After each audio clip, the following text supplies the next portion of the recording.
Bienvenue dans la deuxième partie de cet espace audio dédié à la pleine lune éclipse en Sagittaire du 26 mai 2021.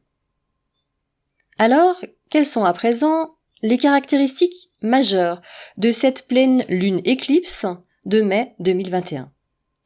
L'éclipse aura lieu 5 minutes après l'heure exacte de la pleine lune, facteur qui augmente son importance et sa puissance. Cette pleine lune dans l'axe Gémeaux-Sagittaire est donc également dans l'axe des nœuds lunaires, deux éléments que nous avons déjà évoqués sur cette chaîne dans l'espace audio sur le transit du Soleil en Gémeaux, que je vous invite à visionner si vous ne l'avez déjà fait. Dans cet axe, le Soleil se trouve pour rappel en conjonction au nœud nord. Je n'y reviens pas ici en détail. Tandis que notre pleine lune en Sagittaire se trouve conjointe au nœud sud. Celui-ci représente les acquis, les bases existentielles au sens karmique du terme. C'est le donné, le passé à partir duquel il convient de progresser en s'en éloignant de façon à évoluer tout en le faisant fructifier. Le nœud sud en Sagittaire nous parle d'une certaine forme de pesanteur, liée à une connaissance mentalisée, un usage de la raison, qui peut être par trop conceptuel, rigide et sclérosant, pouvant mener au dogmatisme.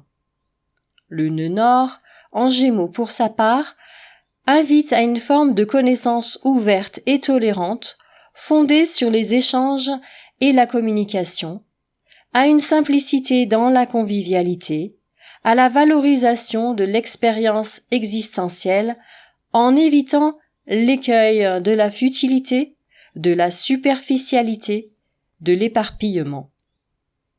La pleine lune, justement, est le moment du cycle lunaire où nous sommes appelés à abandonner ce qui doit être, à nous détacher de ce qui devient inutile pour nous alléger en vue de la nouvelle lune suivante, nouveau départ potentiel, sans cesse proposé. Dans cette lunaison, nœud sud et lune allient donc leurs énergies. À noter que pour la France, cet axe de pleine lune en conjonction à l'axe des nœuds est intercepté. Au moment de la nouvelle lune, une interception était déjà présente au carré de la nouvelle lune et se situait dans l'axe 3-9, maison correspondant déjà au signe Gémeaux-Sagittaire. En ce jour, cet axe se trouve en maison 10 et 4, qui évoquent la réalisation, 10, et la fondation, 4. Ce qui est très intéressant, puisque cela vient en quelque sorte confirmer que nous sommes invités collectivement à revoir les bases de notre rapport à la réalité en vue d'une réalisation plus complète, peut-être davantage concrète, moins conceptuelle. Néanmoins, l'axe étant intercepté, ce travail a toutes les chances de rester pour l'instant inconscient. En effet, je le rappelle brièvement, un axe intercepté par définition est enfoui dans la psyché de la personne ou du groupe concerné. Ici, en l'occurrence, la France, ce qui n'empêche pas que des événements puissent se produire qui poussent à une prise de conscience ultérieure, ou bien immédiate pour certaines personnes déjà particulièrement sensibilisées dans leur chemin de vie à cette problématique. Dans cette optique, et sans nul doute, la mât actuelle en Gémeaux, comprenant Vénus, l'affect, la sensibilité artistique, et Mercure, l'habileté intellectuelle, la communication, d'une part, ainsi que le Soleil et le nœud nord d'autre part, pèsent de toutes leurs influences conjointes dans le sens du partage du plaisir simple, de la communication et des déplacements agréables. Penchons-nous à présent sur Jupiter, maître du Sagittaire, et donc maître de cette pleine lune. Actuellement en Poisson, il se situe en carré à cet axe, donc des deux côtés des nœuds lunaires, ce qui symboliquement est très important.